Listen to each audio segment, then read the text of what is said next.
How was that for the finale? Like big welcome. You get fireworks, you get all the cool sounds happening. I love it, love it. Welcome, welcome everyone. Yay. Oh, look at that. Coach Kira's sharing hearts left and right. I love it. Hello, good morning, Coach Kira. We got Bernil, got Justin, we have Jay hopping in, joining us. We have Yasmin here. Oh, and we have our amazing and awesome Masterclass Professor of the Day, Teresa here. Yay. So, friends, I'm super excited for today's class because, hold on, I need to hit record. I always, oh, wait, we're going live. Never mind, we're good. I don't have to hit record. We're going live, and it's like recording all these places. I forget, I get excited. Sorry about that. So, a couple weeks ago, actually a couple months ago now, Teresa and I hopped on a phone call to chat because we've been following each other on Facebook for some time and wanted to get to know each other a little bit better. And so we hopped on a call and started chatting. And then Teresa shared this really cool idea of shamanism and Christianity and how, yeah, they have differences, but they also have a lot of similarities in how we can really integrate them in our life. And you all know me, like I'm not a person who's like, let's get a divide, like it's my way or the highway. Some things there are, right? Like, okay, like some people I resonate with, some people I don't. That's okay, right? I can love them from a distance. Some people I can love them close. But when it comes to something like this, man, there's so much hate and anger and frustration in the world. Why can't we share love? Why can't we respond with love? And a lot of this anger and frustration comes from misunderstanding or not knowing. So when Teresa and I chatted and she filled me in a little bit, I'm like, this is amazing. I love learning about this. Let's make a masterclass out of this and have you share it with our Energizer family. So, without any further ado, please help me welcome to our stage the awesome, the amazing Teresa Hipple. Yay! Welcome, welcome, Teresa. Yay! Thank you. I love I'm it. going to share my screen. Oh, host disabled participant screen sharing. Oh, hold on. Hopefully, That's just rude of me. Here, we could change that. There you go. And okay, you should be good now. Sorry about that. Okay, that's okay. Gotta get all these details done. So, all right. I am going to, sorry, I had this all queued up. So let me do play. Here we go. So I'm calling this the Great Soul Awakening, the intersection of shamanism and Christianity, a journey to the soul. Reverend Teresa Heipel, Master of Divinity Counseling. Yes, I went to seminary for several years to get this degree. Webinar disclaimer, I'm going to assume you can read. I'm only going to talk about the last one. Healing with the Rev LLC hereby disclaims any and all liability to any party for any direct, indirect, implied, punitive, special, incidental, or other consequential damages arising directly or indirectly from any use of the webinar content, which is provided as is and without warranties. The importance of the soul in Christianity. The soul is the immortal essence of a person, a divine spark that connects us to God. Soul health is paramount. The soul you cannot see, you can only know that it's within you. And people often say at church, peace be with you. I would say peace be within you. It's a totally different meaning. God is a tremendous supporter of creation, especially all living beings. Jesus emphasized this when he said, I came that they might have life and have it to the full. John 10:10. The abundant life is divine union, which includes the capacity to use all things as stepping stones to God rather than as ends in themselves. To access the state, however, requires the willingness to negotiate the consents. By consenting to God's creation, to our basic goodness as human beings, and to the letting go of what we love in the world, we are brought to the final surrender, which is to allow the false self to die and the true self to emerge. The true self might be described as our participation in the divine life manifesting in our uniqueness. It's a direct quote by Thomas Keating, Invitation to Love. So who am I? I'm Reverend Teresa Heupel. I grew up in North Dakota on a family farm and went and got a degree in music. And then I went on and got a seminary degree, a Master of Divinity in Counseling. And I've been a hospital chaplain. I've been a pulpit pastor. I do healing work now. And I discovered, I think I always knew I was a healer, but at my last church, I was having a Bible study on Revelation. One book I really don't want to be in because I know what it says, but I'm there. And somewhere along the way, I'm rubbing my hands together. And I say, I understand you can get a lot of energy from rubbing your hands together. So a lady that was there, she said, Teresa, can you wear a watch? And I said, that's a very interesting question, Carol. No, I cannot. She said, how come? I said, that watch dies. And I snapped my fingers and I said, just like that. And she said, I think you're a natural healer. And I said, well, I think I am too, because I have a great grandmother that did that. So then I explored what that looked like and found a neighboring town 100, 120 miles away, which is neighboring in North Dakota. And so I drove to Park Rapids, Minnesota, and learned about shamanic work and Reiki. So I'm a Reiki master and a shamanic practitioner. So that's a little bit about who I am. So, and I just told you how I got into this. This lady here is a shaman, and my great grandmother was a faith healer back in the day. And if the in-town doctor could not heal somebody, they would say, go see Grandma Moser because she will heal you. And she would go out to the field before everything was sprayed, and she would go get her concoction and she would make a salve or something, and she'd put it on their skin, especially like psoriasis and ringworm. She could put it on your skin and rub on it and pray over it and be gone. So I have some of her healing abilities. They just look different nowadays. Excuse me. So core shamanism. In my training in core shamanism, there is no drug-induced state of consciousness. We do not drink 24 hours before performing healing on others. No drugs. We always ask that of other people too that come. Do not use any drugs other than prescription drugs that you need. We don't want you to be in an altered state of consciousness. There are some shamanic traditions who use ayahuasca. I grew up with epileptic seizures, so I've already experienced altered states of consciousness, which I didn't have any control over. I don't live that path any longer. A temporal lobectomy surgery took care of those seizures.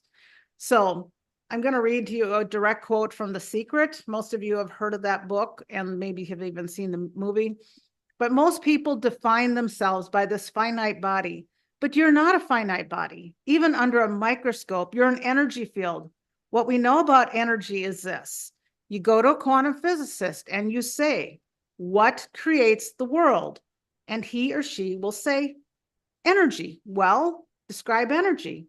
Okay, it can never be created or destroyed. It always was, always has been. Everything that ever existed always exists. It's moving into form, through form, and out of form. You go to a theologian and ask the question, what created the universe? And he or she will say, God. Okay, describe God. Always was and always has been, never can be created or destroyed. All that ever was, always will be, always moving into form, through form, and out of form. You see, it's the same description, just different terminology. So if you think you're this meat suit running around, think again. You're a spiritual being. You're an energy field operating in a larger energy field. Direct quote by James Ray in The Secret, pages 158 and 159. So shamanic practices are an ancient approach to the soul. It's one of the oldest spiritual practices and focuses on the soul's journey and well-being. Everything is interconnected where the spiritual and physical realms are inextricably linked. And I belong to a church. I belong to United Church of Christ Church, and we believe everything is interconnected and we are not dogmatic. We do have basic tenets of our faith that we agree on, but there's a lot of diversity and we welcome diversity, and we are all very LGBTQIA affirmative, and our pastor is actually a lesbian, and we have a pastoral intern who's a gay man. So we're all open to all of that. And we don't see anything wrong with people being authentic to who they are. And so we heal in different ways. Some people heal with using crystals. The crystals don't heal, but your intention with the crystals is what does the healing. And then we see a chaplain, looks like a chaplain at the top of the thing holding a holy Bible. And we've got somebody at the bottom, right, that's doing shamanic practices or some other ancient practices to get to the soul. So the integration, complementing Christian beliefs with shamanic wisdom.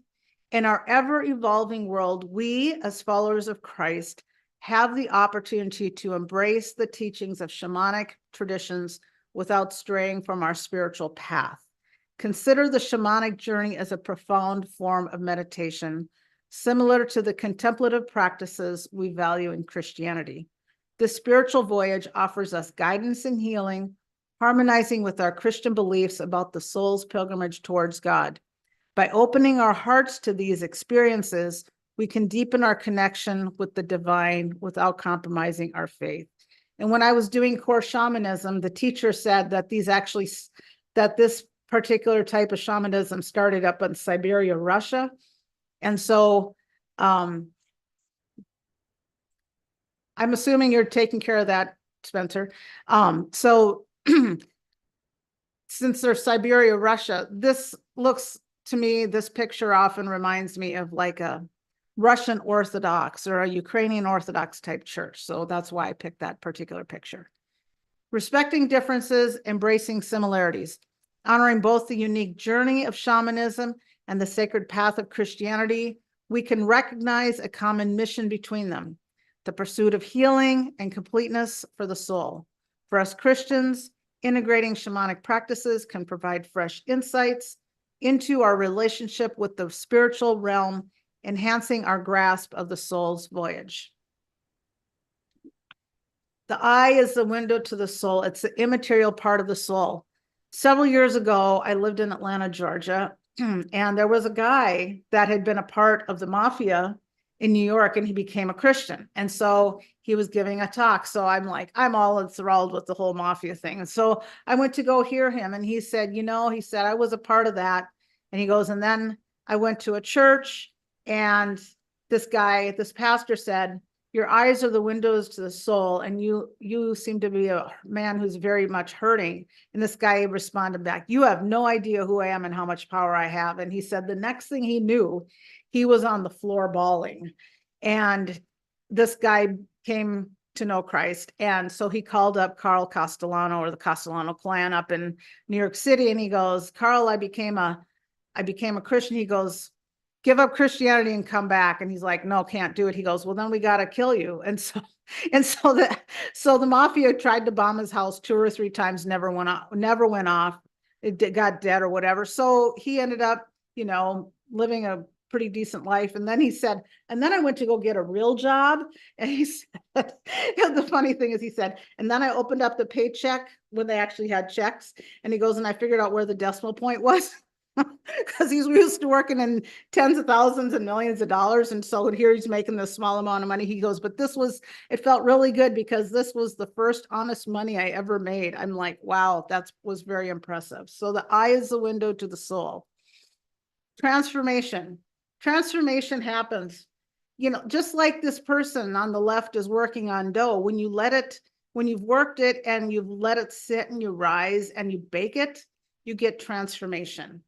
just like when you have a caterpillar turning into a butterfly, if you try to help it on its way, you will damage them. So we cannot interfere with people's transformation. It has to happen on their own time frame. We're here to give people tools, but we can't make them transform into being something else. They have to do it in their own time and in their own way that is comfortable to them. So we do not get in the way. We help them along their way. People find me when they need me. And when they get done with me, they go, wow, that was a fantastic experience. I've had people walk away. When I had a practice in Bismarck, North Dakota, this guy comes in and he said, Satan has really been bothering me. I go, really?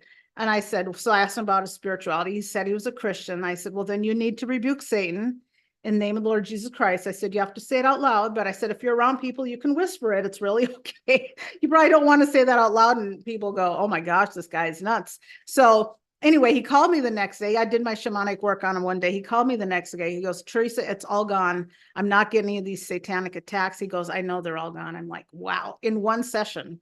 So some people get transformed really quickly in one session. His girlfriend came in and she was holding on to a lot of pain and she chose not to release the pain. I think she wanted to stay in pain. So she stayed in pain. It didn't help her. So you have to be a willing participant in order for this to help you. Uniting with God's creation brings us nearer to the embrace of the Creator. I go to church and I get hugged. I get hugged by the pastor. I'm going, oh, good. I got 2 hugs this week. I'm so happy. I don't usually get any hugs. I'm a single woman. I don't have kids or grandkids or spouse or anything. So it's nice to get a hug every now and then. Shamanism doesn't require abandoning one's existing faith or adopting a new set of beliefs. It allows you to maintain your devotion to Jesus or whoever it is that you have, keeping him at the heart of your life as the Christ of the universe, to be adored as always. He is the creator of all spirits and sentient beings in the universe. And through shamanism, we learn to engage with these beings while keeping Jesus central in our worship. In my conversations with fellow Christians who share similar views, I noticed a common desire for greater empowerment in their lives. They sought a broader understanding of the Creator and the liberty to delve into universal truth without having to forsake their convictions about Jesus. So what is a shaman? A shaman is a man or a woman who enters an altered state of consciousness at will to contact and utilize an ordinarily hidden reality in order to acquire knowledge, power, and to help other persons. 4 things shamans are. First, shamans can be either male or female. No sexism here. Second, shamans enter into an altered state of consciousness, otherwise known as taking a journey. A journey is much like entering a deep state of meditation. Third, the purpose of the journey is to access a hidden reality, otherwise known to people who meditate as the void. Fourth, the purpose of entering the void is to acquire knowledge and power that will enable the shaman to help other people. In my whole life, my mantra has been, how may I serve? And so that's been my calling, is to serve other people to the highest form that I can in the power that God gives me. Because what comes out of me in shamanism is not my energy, it's universal energy. I'm just the physical conduit. So today's shaman is a person driven by compassion to help his or her fellow man or woman live an abundant, healthy life in balance with others, the environment, the universe, and Creator, just like Jesus and probably just like you. Today's shaman, male or female, is so ordinary looking, you would not be able to pick them out from a crowd. 7 traditional roles of shamans. What shamans do. Every shaman is versed in the arts, engaging in various forms of artistic and creative expression, often utilized within their rituals. Considering Jesus, who was a carpenter, could his healing methods, such as using saliva and touching lepers, be considered a form of art? Shamans are recognized as master storytellers, a tradition through which they pass down wisdom before the advent of written texts, sharing knowledge through their tales and myths. Similarly, Jesus masterfully used parables to share his teachings. When I went to seminary, I went to a Baptist seminary because I was at the time, I was in the South. So what else are you besides Southern Baptist? So they're not much into, they can tell stories, but they don't necessarily know the stories. They can tell you scripture, verse, and all of that. And I'm like, I know stories. I've learned stories. I don't know. Back then I didn't know for sure where they were, but I learned that. And so I know both sides of it. I know scriptures. I can quote scriptures and stuff now. I learned that. But I learned stories, especially in Sunday school and stuff. You learn those scriptures and those stories in the Old Testament and New Testament. And when I talk about health, I often talk about the song that we sang in Sunday school. If you grew up going to Sunday school, and the knee bone's connected to the thigh bone's connected to the hip bone's connected to the waist bone. And so everything is interconnected. And so how we feel emotionally has a bearing on our physical health and our mental health and things like that. So everything is interconnected. Shamans are recognized as healers, akin to the medicine men and women in their communities, serving as their traditional doctors knowledgeable about herbs and remedies. In the same vein, Jesus was renowned for his healing abilities, one of the most profound aspects of his ministry. Every shaman embodies the role of a teacher, imparting wisdom as they themselves continue to learn from life's experiences. Similarly, Jesus was known as rabbi, teacher. Shamans embody the spirit of warriors, not necessarily in combat, but as embodiments of bravery, boldness, and an undaunted will to face life profound mysteries and the inner adversary. Recall Jesus cleansing the temple? That was undeniably a warrior moment. Moreover, he consistently challenged the prevailing Pharisee narrative through his deeds and teachings. Every shaman acts as a ceremonialist, crafting sacred environments and collaborating with groups to develop the necessary ceremonies for the community's benefit. Consider the Last Supper.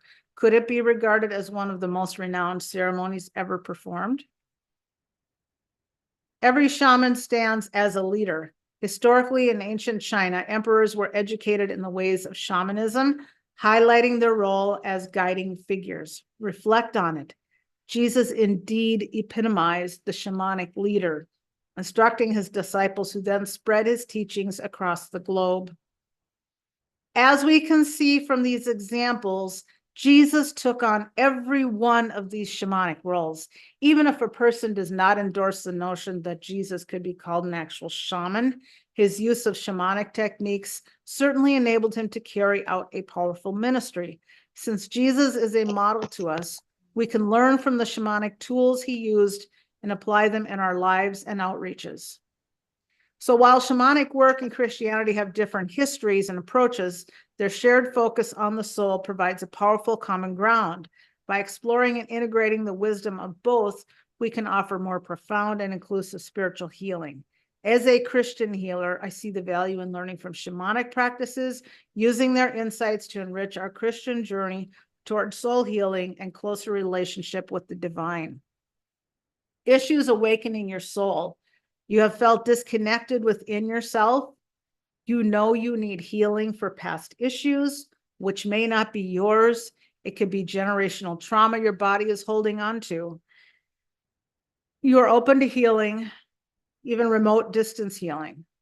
Benefits of shamanic healing. Experience healing wherever you are. Tap into your inner resilience. Connect with an expert healer. Elevate your mind, body, and spirit.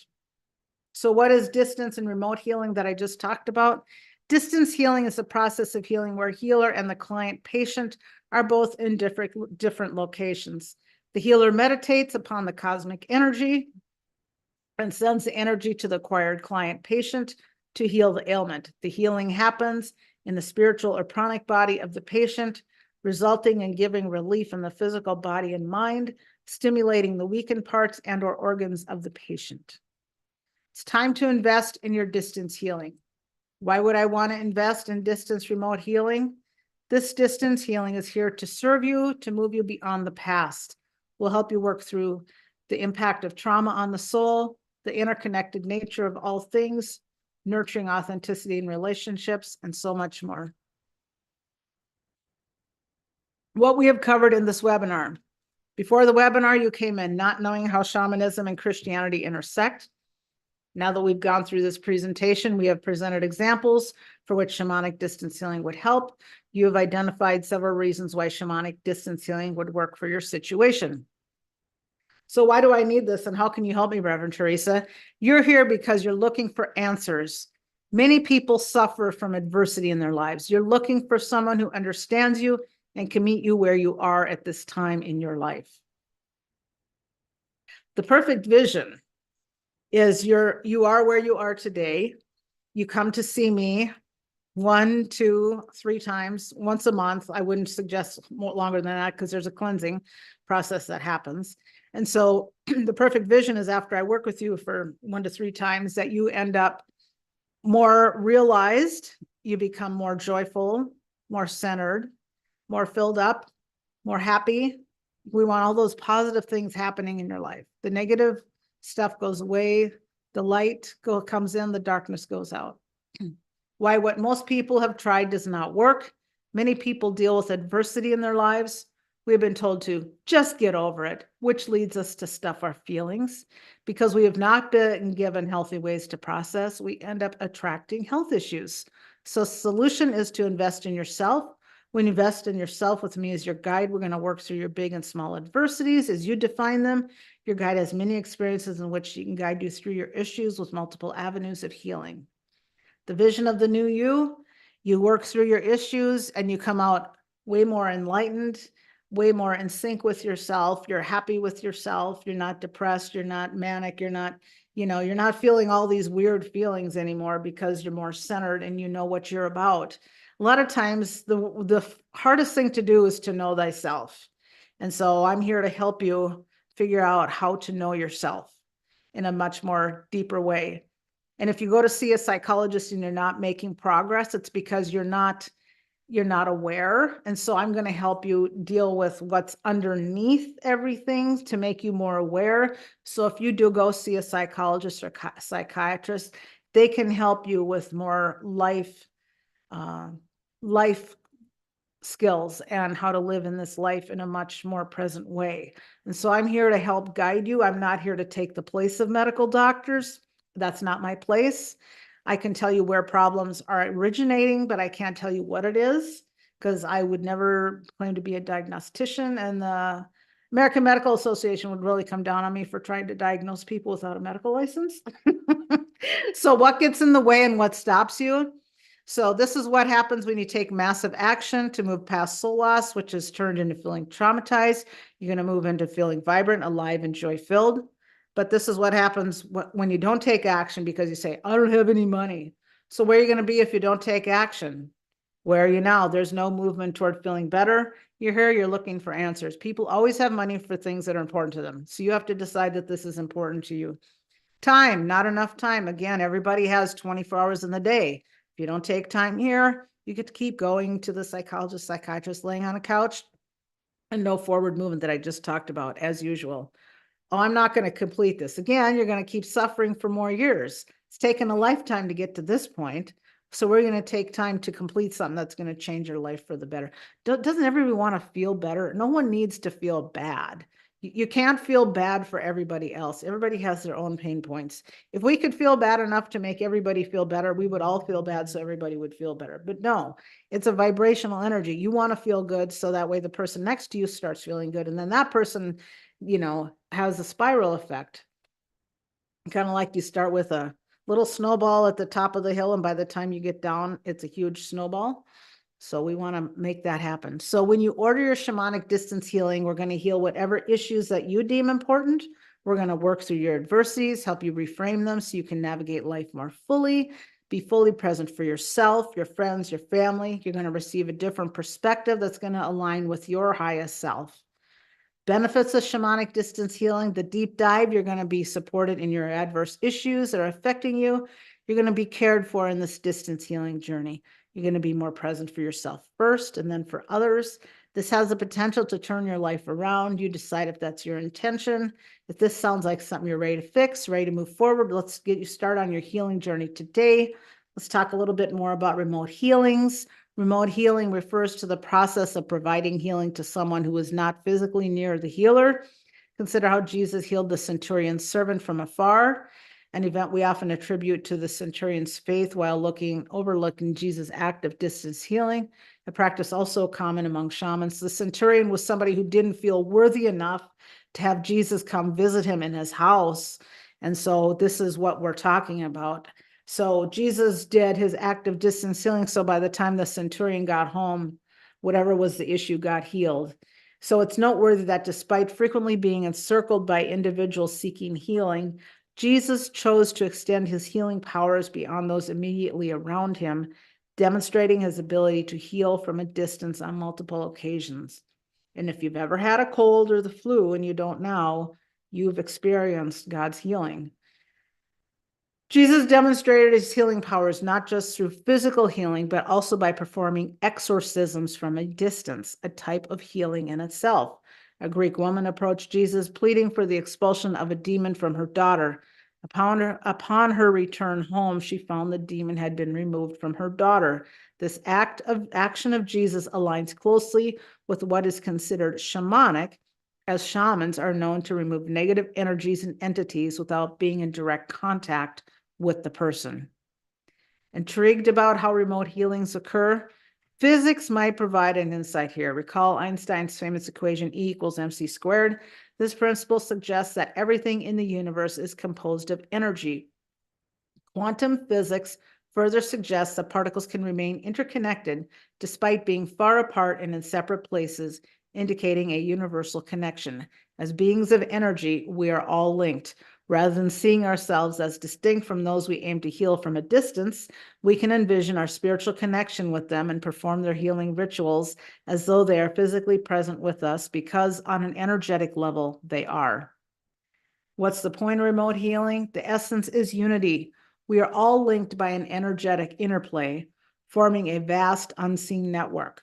Whatever occurs to one in the universe impacts everyone else on an energetic plane.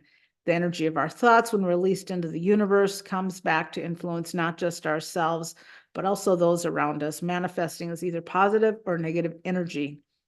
Therefore, when you direct energy towards someone remote, we recognize that they are not truly remote, but interconnected with us. This person will feel our influence, as remoteness is merely a perceived barrier, not a real one.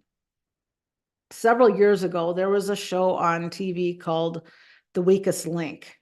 And this lady that was the host was from England, and she would go up to a person. She goes, "You are the weakest link. Goodbye."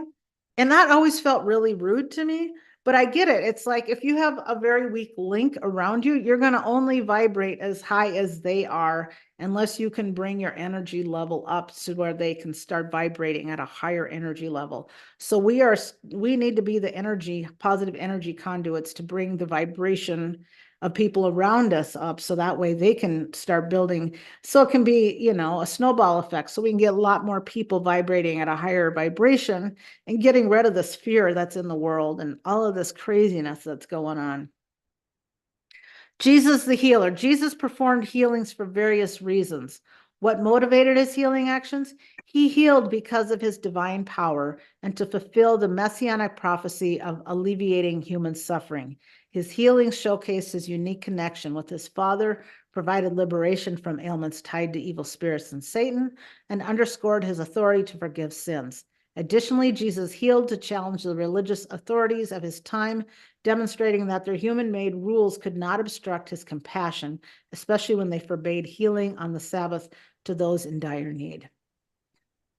Old Testament examples of universal knowledge. Daniel 5:11. During the reigns of Nebuchadnezzar, Belshazzar, and Cyrus, Daniel was chief of the magicians, astrologers, soothsayers, and Chaldeans. These wise men that Daniel supervised were essentially shamans. They sought wisdom from the earthly or celestial sources and provided it to the kings in order to help them govern their kingdom. New Testament example. And it shall come to pass in the last days, says God, that I will pour out my spirit on all flesh. Your sons and daughters shall prophesy. Your young men shall see visions. Your old men shall dream dreams. And on my men servants and maidservants I will pour out my spirit in those days, and they shall prophesy. Acts 2:14-18. Elemental spirits of the universe and the earth who worship the Creator. The heavens declare the glory of God, and the firmament sky shows his handiwork. Psalm 19:1, Psalm 148, 3 and 4. Praise the Lord, praise him, sun and moon, all you stars of light, you heavens of heavens, and you waters above the heavens, which are the clouds. The mountains and the hills shall break forth into singing before you, the Lord, and all the trees of the field shall clap their hands. Isaiah 55:12. So the helping spirits we access fill a multitude of roles. They shield us from harmful entities, guide us in recognizing and addressing a harmful spirit, assist us in removing, casting out a harmful spirit from someone, uncover the origin of a person's ailment, direct our approach to an individual's healing, addressing their physical, psychological, emotional, or spiritual needs, work through us to achieve healing. It provides us with insights or information about someone or their issue that we wouldn't have known by ourselves, guide our journey through the spiritual realm, educate us clearly and straightforwardly about the spiritual realm, confirm our belief that Jesus is Lord. So the recap, in this part, we've covered what remote healing is all about, why it's beneficial, and given you some examples from both the Old and New Testaments, including how Jesus' healing actions align with what we see in shamanic healing practices. Now let's dive deeper into how I can help you on a personal level. Distance healing with Reverend Teresa Heupel. Connect your energy and reconnect with yourself and realign your energy. So when you order the shamanic healing, you're also going to receive 37 digital ebooks, lessons on emotions. There are so many emotions, but I chose 37 of them. And so you'll get all of these at no cost. Value is $370. Essential oils. I came up with a 200-page book on essential oils, a complete guide on how plant extracts assist in your healing. $199 value, yours at no cost. The Vimala alphabet. This lady, when she was young, she's in her 80s now, but when she was young and in school, she wanted to know where the alphabet came from. So she got to a school where they had a huge library. And so she did some reading and research on it. And so she came up with a way that we're actually supposed to be writing our letters. It's not what we are taught in elementary school. If you look at the T is at the very top and it's straight across or it's slanted to go higher. So each letter has its own spiritual meaning to it. And so you're going to get this Vimala alphabet at no cost to you. It's a $99 value. So you're going to get this whole package when you buy just the shamanic distance healing. You're going to get the essential oils book, the lessons on emotions, and the Vimala alphabet, probably about $1,000 value, about 80% off. Limited time offer. Only 5 spots are open. For a limited time, I have 5 spots open for shamanic distance healing. This is not for everyone. If you like your life as it is now, you don't qualify. However, if this sounds like something you want to fix, ready to move forward, order your distance healing. Benefits of why you need to invest in yourself. Expert guidance from a coach with a Master of Divinity in Counseling, experience as a hospital chaplain and counselor, holistic approach combining therapeutic techniques, spiritual insights, alternative healing practices, well-structured 10-step process tailored to your unique needs, supportive community of like-minded individuals on the same journey. It's time to invest in yourself. You've been looking for this, and this is the time. You achieve one-on-one counseling from an experienced counselor that can embrace all walks of life. Transform your life, improve every relationship through distance healing. So benefits and why you need to invest in yourself, the practical tools and techniques for immediate application in daily life, personal transformation through self-discovery and emotional healing, accountability and progress tracking to help keep you focused and motivated, lifetime access to course materials and future updates. Invest in yourself and improve every relationship for comfort, contentment, and healing. Now is the time. Invest in yourself. Order your shamanic distance healing session today. You can find me at www.healingwiththerev.com. You can email me at teresa@healingwiththerev.com, or you can use the QR code to order. So at this time, we are done. So I'm going to stop share and come out. Thank you so much for sharing. You're welcome. Yeah, We got any questions? Well, that's what I want to open it up to is I'd like to see if there's any questions from anybody here about shamanism, about Christianity, and I first of all, I like the fact that you've done both, right? And that there's so many times we separate the two, Christianity and shamanism, and they're two very different fields and they can't go along, but yet you brought it in like, oh no, like they go hand in hand in many, many ways, right? And so that's a beautiful thing we don't need to separate. Um, so I appreciate you sharing that. Um, any questions from anybody or in particular, is there anything you'd like to go in depth on?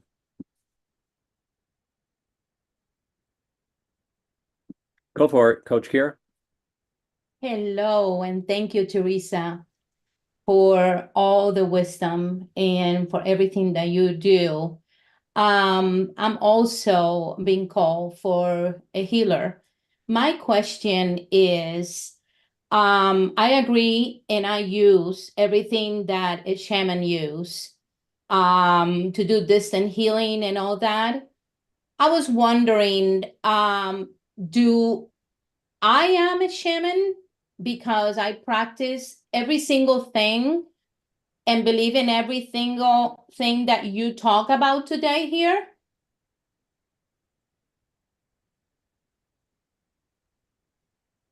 I'm sorry, I think I'm cutting out because I'm not understanding everything. So, can you say that again? I I think agree I'm with freezing up. everything. Can you hear me now? Can you hear me? Yeah, you agree with everything I said? Okay, yep, yep. Okay. So Sorry. I I think I was frozen a little bit, so. Okay, I am also a healer. I was called for healing. I use the spirit of the Holy Mhm. Spirit, and I'm just a channel Absolutely. by faith. And I agree with Right. every single thing. You just convinced me that I am a shaman, but I'm not being titled a shaman. And when I do practice distant healing with others or in person, I see results, I see healing. I have many testimonies. So, my question is to become a shaman, it is any type of certification, or because I do exactly what you just said for the last 45 minutes. Well, I did a 2-year apprenticeship, so it was 8 classes. And the first year we focused on healing ourselves and learning the different directions and what each direction meant and how to heal ourselves. And then the second year we focused on healing others and what that looked like. And when I was getting when I was doing my training at the last time, the instructor said, we're going to invite people in from the community that want healing. And it was interesting because I had a lady that was next to me doing healing, and her regular job is to interpret for the deaf. And so when we got done, we talked about who was doing what and all that. And she looked at me and she goes, Teresa, the people that came to you, I couldn't have helped. And I looked at her, I said, I think her name was like Shania or something. I go, Shania, I said, I couldn't help the people that you did either. She goes, I felt like I was channeling. And I looked at her and I go, this is what you do all day long. I said, you channel because you're interpreting for the deaf, on a screen. She goes, oh, I never thought of it like that. And the people that came to me, I mean, one guy came to me and I had met him at a different class. And so I was feeling his energy and I said, you got something going on in the gut. He goes, you can feel that? I go, what's going on? He goes, well, I ate junk yesterday. So I'm not digesting as well because I know he eats pretty clean. And I'm like, yeah, and I could feel that. I can feel certain energies. And it's like the people that came to me, I could help. It was interesting because they were just randomly coming up. As one went down, another one came up. As one went down, another came up. I'm like, I can, find things very quickly.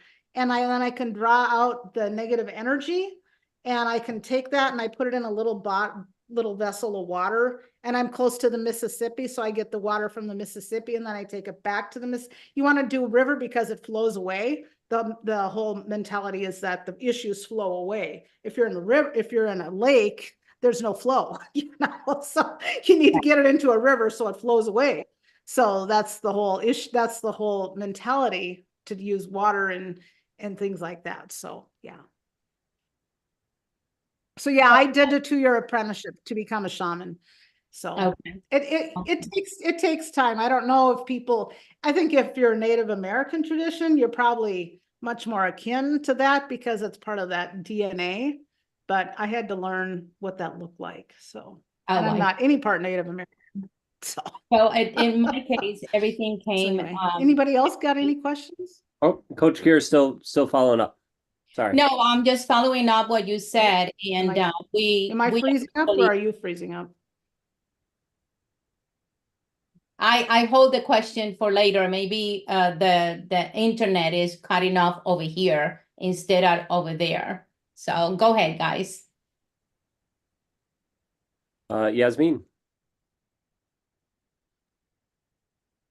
Can you hear me? Yep. Um, so yeah, I was also kind of curious about shamanism in particular. I'm very familiar with energy healing myself. I was Reiki attuned, but yeah, I was kind of interested. Uh-oh, did we Hold on, lose her? I know her internet was getting wonky. Hopefully she'll be able to pop back in here shortly. There she is. Hopefully. And if you do have questions, it doesn't work because the internet, you can always message Teresa outside of this as well. Let's see.